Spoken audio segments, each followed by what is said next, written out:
Bom dia, boa tarde, boa noite. Sejam muito bem-vindos. Aqui mais uma vez, Croif Freitas, do CAC Estudos Espíritas. E estamos aqui para mais um Clube do Livro. Bora? Lembrando a vocês de seguirem o CAC no Instagram, @CAC Estudos Espíritas. E também para seguirem o CAC. Seguirem não, né? Se inscreverem lá no YouTube, no CAC Estudos Espíritas, para que vocês possam acompanhar as notificações de nossos próximos encontros e possam ficar sintonizados conosco em nossos mais diversos estudos.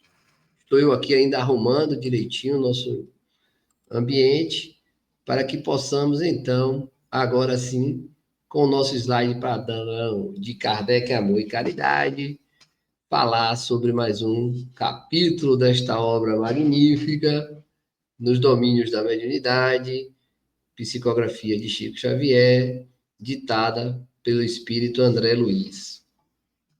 Já estamos no capítulo 25, teremos 30 capítulos, então estamos já perto do final desse trabalho de divulgação da doutrina espírita, junto com vocês, com a leitura capítulo a capítulo, a cada segunda-feira desta obra. Eu confesso que já comecei a sentir falta, já começamos, inclusive, a planejar qual será o nosso próximo Clube do Livro. Mas, sem mais demoras, vamos iniciar com esse capítulo 25, que tem o título Em torno da fixação mental.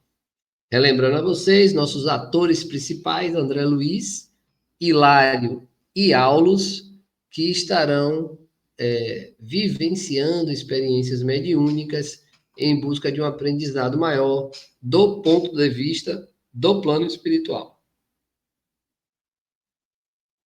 Já que os três estão no plano invisível, comentando situações que acontecem em reuniões mediúnicas ou até mesmo no ambiente familiar ou na via pública, envolvendo a mediunidade. Iniciamos a leitura. No caminho de volta, procuramos, Hilário e eu, movimentar a conversação, no sentido de recolher da palavra de nosso orientador Aulus alguma lição a respeito da fixação mental. Muita vez, anotar o fenômeno, buscando estudá-lo. Entretanto, para colaborar com um amigo mais novo que eu nos serviços da espiritualidade, aderi ao assunto animando-o com o melhor interesse. Meu colega, Hilário, sem disfarçar o espanto que lhe assomara a alma, desde a manifestação do estrangulador da Toscana, falou preocupado. Sinceramente, por mais me esforce, grande é a minha dificuldade para penetrar os enigmas da cristalização do espírito em torno de certas situações e sentimentos. Como pode a mente deter-se em determinadas impressões, demorando-se nelas, como se o tempo para ela não caminhasse? Tomemos, por exemplo, o drama de nosso infortunado companheiro, há séculos imobilizado nas ideias de vingança. Estará nesta posição lamentável por tantos anos, sem ter reencarnado? Então vejam que Hilário, que era mais recente no estudo da mediunidade do que André Luiz e dos serviços espirituais, queria então entender melhor a questão da fixação mental, visto que muitos espíritos passavam séculos presos a sentimentos de vingança, de ódios, presos a situações que envolviam outros irmãos que poderiam estar encarnados ou não. Então, a questão era essa. E a questão que Hilário estava elaborando era no sentido de que eles passam tanto tempo assim fixados numa ideia que não reencarnam, ficam sem reencarnar nesse período. Vamos ver como se desenvolve a resposta de Aulus. Aulus ouviu com atenção e ponderou. É imprescindível compreender que, depois da morte no corpo físico, prosseguimos desenvolvendo os pensamentos que cultivávamos na experiência carnal. E não podemos esquecer que a lei traça princípios universais que não podemos trair. Subordinados à evolução, como avançar sem lhe acatarmos a ordem de harmonia e progresso? Então, meus irmãos, nós estamos subordinados às leis de Deus, às leis da natureza, às leis de progresso, às leis de colheita. O que a gente planta, a gente colhe. Então, essas leis universais não podem ser ultrapassadas em benefícios individuais. Então, precisamos compreender que quando perdemos o corpo físico, continuamos com os pensamentos que estávamos vivenciando na matéria. E sem essa matéria, esses pensamentos são potencializados.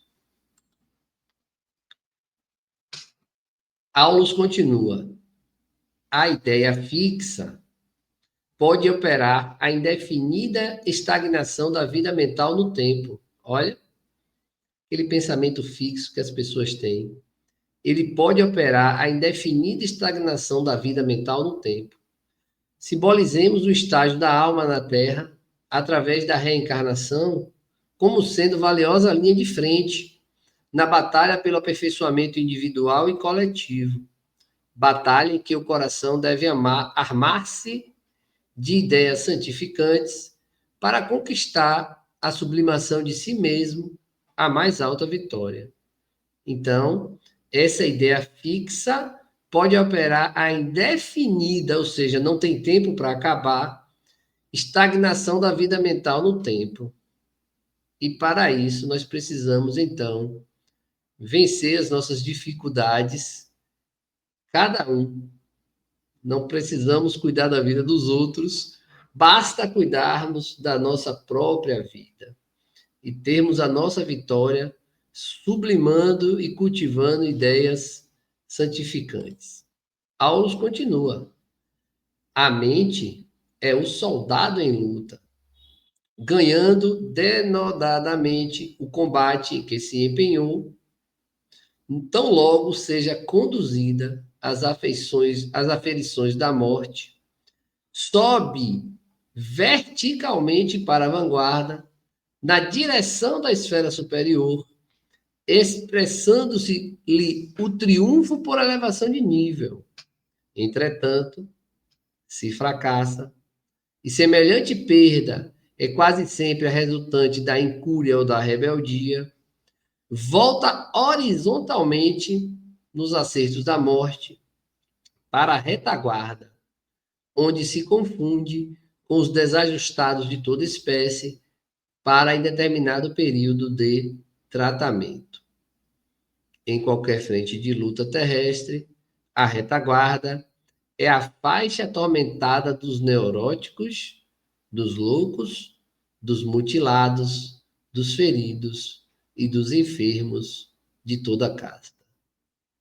Então percebam que quando nós conseguimos, na encarnação, quando nós conseguimos elevar os nossos pensamentos, mudar a nossa faixa de vibração, nos atentar mais para as questões positivas da vida e enfrentar as dificuldades que todos nós temos de uma forma mais tranquila, equilibrada, ao desencarnar, a previsão é de que subiremos em direção a uma esfera superior.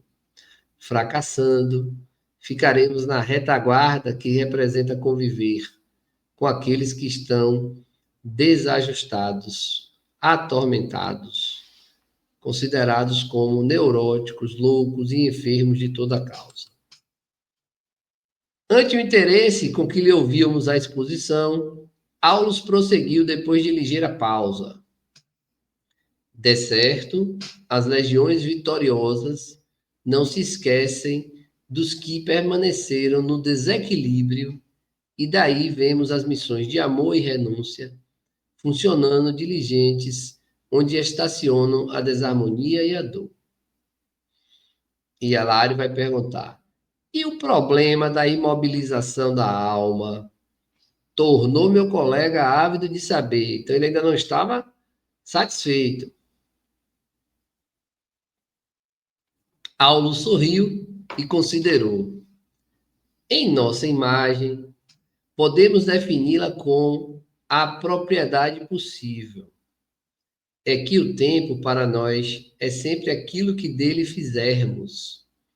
Para melhor compreensão do assunto, lembremos-nos de que as horas são invariáveis no relógio, mas não são sempre as mesmas em nossa mente. Quando felizes, não tomamos conhecimento dos minutos, satisfazendo aos nossos ideais ou interesses mais íntimos. Os dias voam céleres, ao passo que, em companhia do sofrimento e da apreensão, temos a ideia de que o tempo está inexoravelmente parado. Que brilhante aula, hein? Mais uma vez aí, nos dando uma aula, indicando que quando nós estamos bem, quando nós estamos felizes, como quando temos dias agradáveis, o tempo passa que a gente nem sente.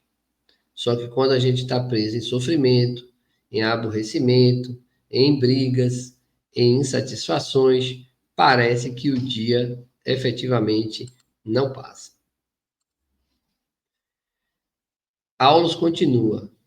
Qualquer grande perturbação interior, chame-se paixão ou desânimo, crueldade ou vingança, ciúme ou desespero, pode imobilizar-nos por tempo indefinível em suas malhas de sombra, quando nos rebelamos contra o imperativo de marcha incessante com o sumo bem. Então, quando nós nos condicionamos a rebeldes contra o progresso, nós vamos ficar efetivamente aprisionados no tempo. Analisamos ainda o nosso símbolo do combate. O relógio, inflexível, assinala o mesmo horário para todos. Entretanto, o tempo é leve para os que triunfam e pesado para os que perderam. Com os vencedores, os dias são felizes e o louvor e louvor. Os dias são felicidade e louvor. E com os vencidos são amargura e lágrimas. Pontual. Ainda há aulos. Quando nós não desvencilhamos dos pensamentos de flagelação e derrota, através do trabalho constante pela nossa renovação e progresso, transformamos-nos em fantasmas de aflição e desalento, mutilados em nossas melhores esperanças ou encafurnados em nossas chagas íntimas. E quando a morte nos surpreende nessas condições, acentuando-se-nos então a experiência subjetiva, se a alma não se dispõe ao esforço heróico da suprema renúncia, com facilidade emaranha-se nos problemas da fixação, atravessando anos e, por vezes, séculos na repetição de reminiscências desagradáveis, das quais se nutre e vive. Ainda aulos, não se interessando por outro assunto a não ser o da própria dor, da própria ociosidade ou do próprio ódio, a criatura desencarna, em si mesmando-se, é semelhante ao animal no sono letárgico da hibernação. Isola-se do mundo externo, vibrando tão somente ao redor do desequilíbrio oculto em que se compraz. Nada mais ouve, nada mais vê e nada mais sente, além da esfera desvairada de si mesma. Lembrei agora de alguns casos em que encontramos nas reuniões mediúnicas e a gente pergunta ao espírito há quanto tempo ele está sem encarnar.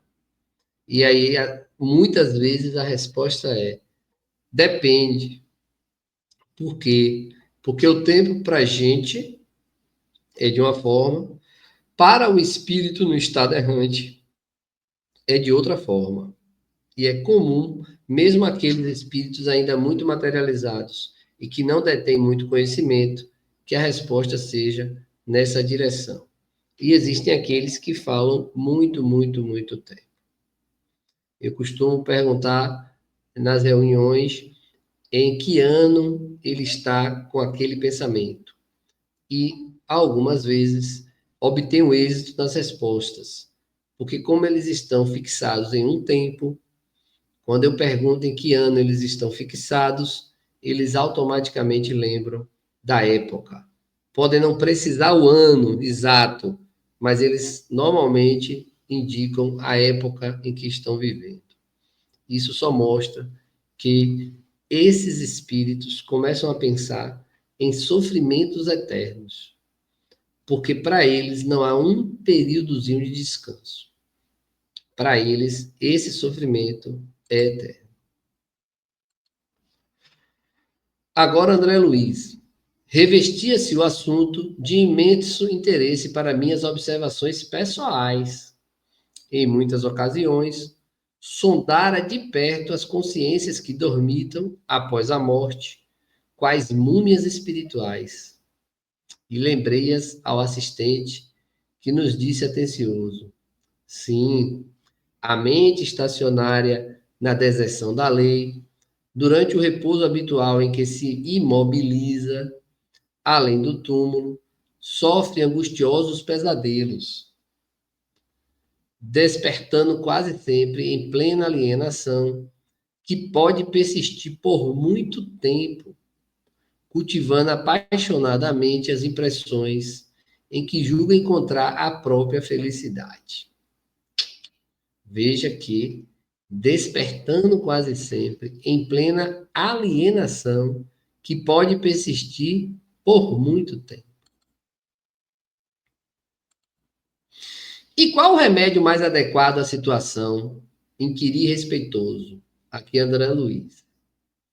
Muitas dessas almas desorientadas, comentou Aulus, por fim se entediam do mal e procuram a regeneração por si mesmas. Ó.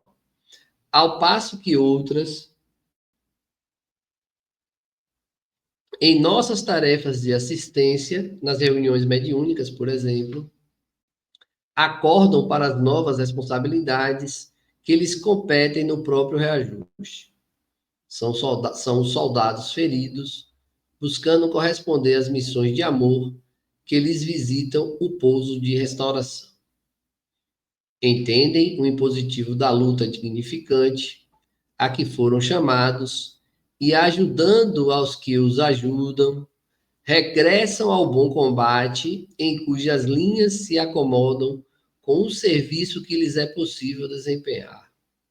Outras, porém, recalcitrantes e inconformadas, são docemente constrangidas, ó. Docemente, mas são constrangidas, tá?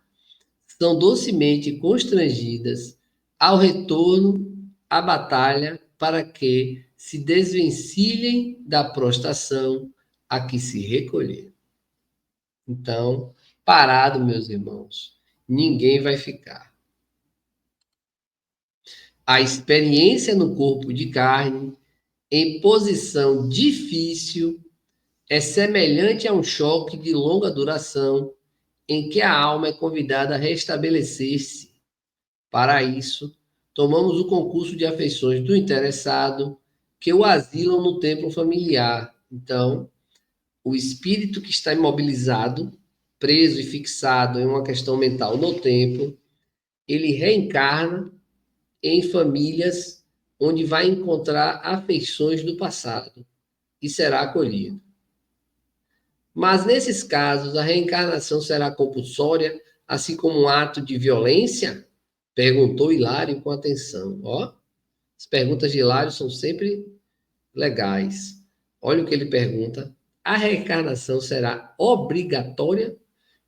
O espírito não vai ter a opção de escolher, assim como um ato de violência?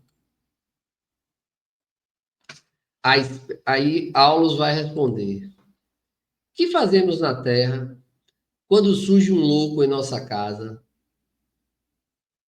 não passamos a assumir a responsabilidade do tratamento, aguardaremos qualquer resolução do alienado mental no que tange às medidas indispensáveis à restauração do seu equilíbrio, ou seja, deixamos um alienado mental resolver?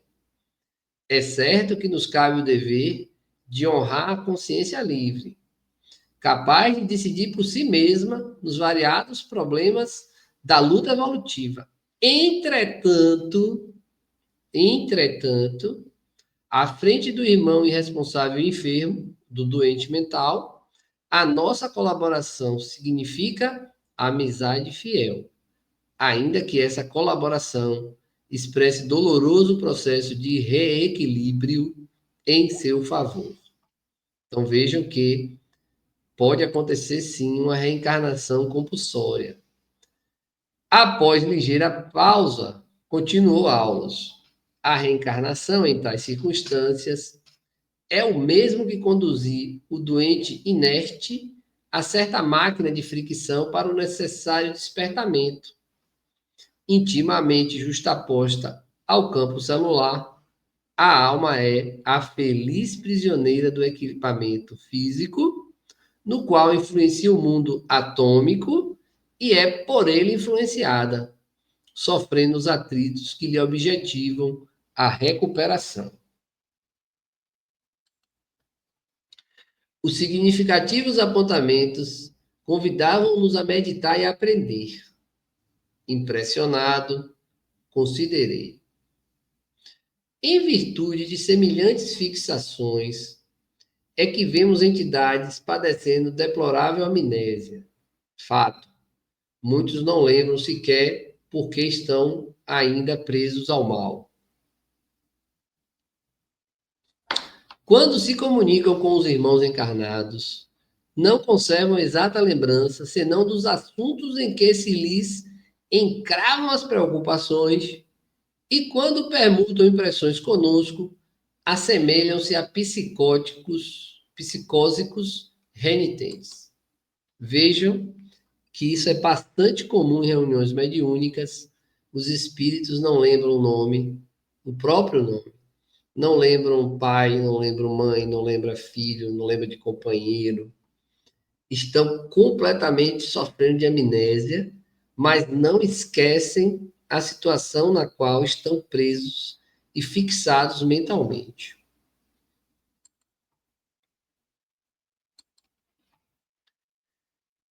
Isso mesmo, por esse motivo, como terminamos aqui, André Luiz explicando. Isso mesmo, por esse motivo, requerem habitualmente grande carinho em nosso trato pessoal. E quando encaminhadas à reencarnação, no desajuste em que se vêem, essas criaturas tornam a realidade de súbito? Perguntou André Luiz com interesse. Então, aquele espírito já estava no plano espiritual, numa condição de doente mental, fixado em um fato, uma situação de sua encarnação antiga, na qual ele estava imobilizado no tempo. E quando ele é chamado à reencarnação, André Luiz queria saber, então, se eles tornariam a ter uma realidade de súbito, e Aulus responde, nem sempre. Nem sempre. E imprimindo novo entono à voz, Aulus continuou. Na maioria das vezes, o soerguimento é vagaroso. Vou repetir. Na maioria das vezes. Então, na maioria na maior quantidade de vezes, o soerguimento é vagaroso.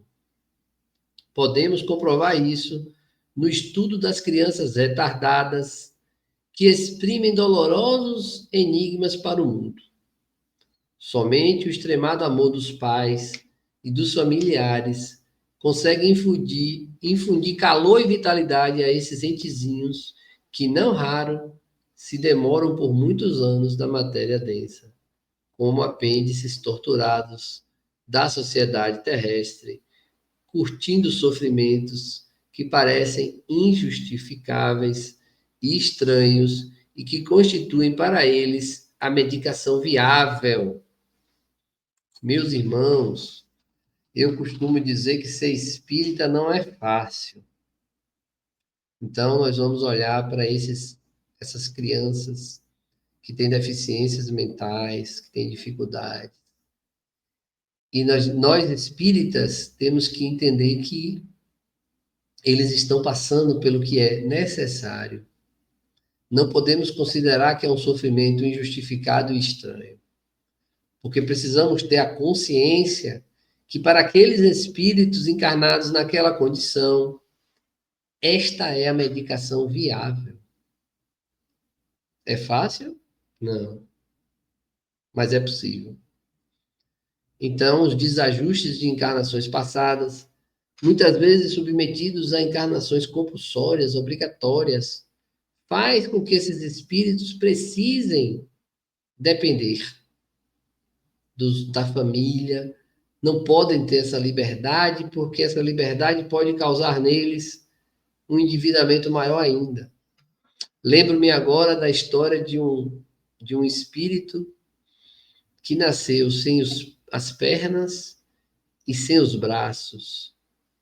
E quando uma evocação foi feita para explicar por que aquele irmão estava naquelas condições, foi dito que ele já havia cometido em várias vidas o suicídio.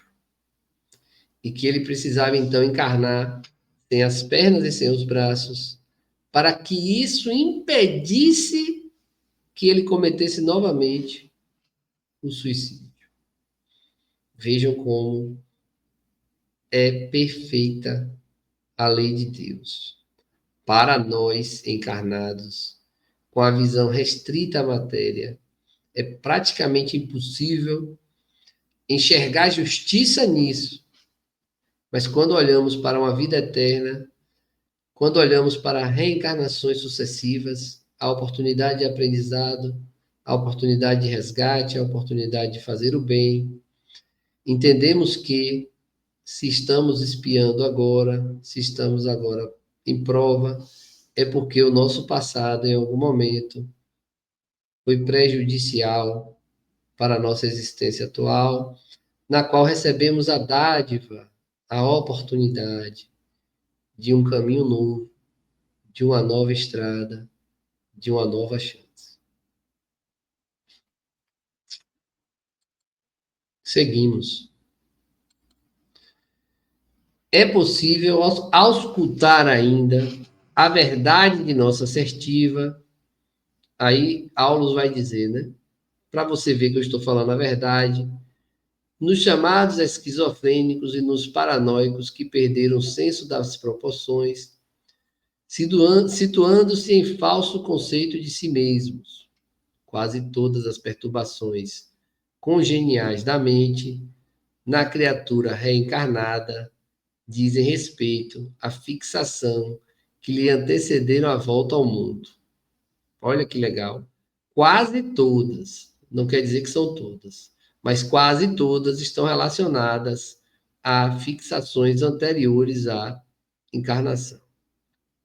E em muitos casos, os espíritos enleados nesses óbices seguem do berço ao túmulo em recuperação gradativa, experimentando choques benéficos através das terapêuticas humanas e das exigências domésticas, das imposições dos costumes e dos conflitos sociais, deles retirando as vantagens do que podemos considerar por extroversão indispensável à cura das psicoses de que são portadores.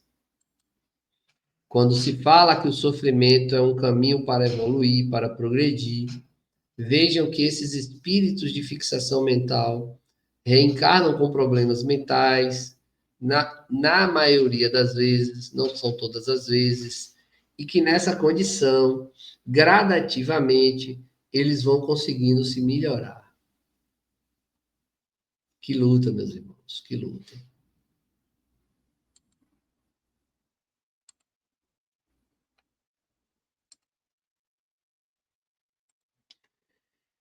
A conversação era instrutiva e sugeria-nos importantes estudos. Entretanto, serviços outros aguardavam o assistente, Aulus, motivo por que a interrompemos. Então, até aqui, André Luiz e Hilário aprenderam que a fixação mental prende um espírito durante muito tempo. Ao tempo humano, isso pode ser vários séculos, ao nosso tempo da matéria, que ele pode ser obrigado a reencarnar, é a reencarnação compulsória, que nos casos de pessoas que hoje na matéria sofrem de doenças mentais, isso pode ser muito facilmente consequência de fixações mentais na condição de espírito errante, aprisionados, imobilizados em um determinado pensamento no tempo, e que uma encarnação nessa condição representa o remédio para recuperar esse espírito. E por isso terminamos aqui o nosso capítulo 25, um capítulo menor, um capítulo que ocorreu enquanto André Luiz, Aulus e Hilário saíam de uma reunião mediúnica e se dirigiam a uma das colônias no plano invisível.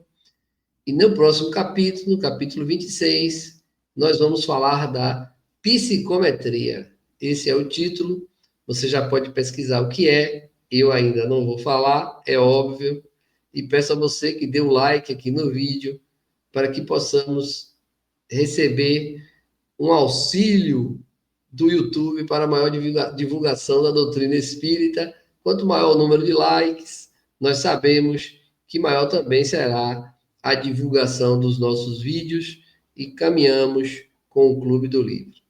Deus abençoe a todos vocês, fiquem conectados com o CAC e até o nosso próximo encontro.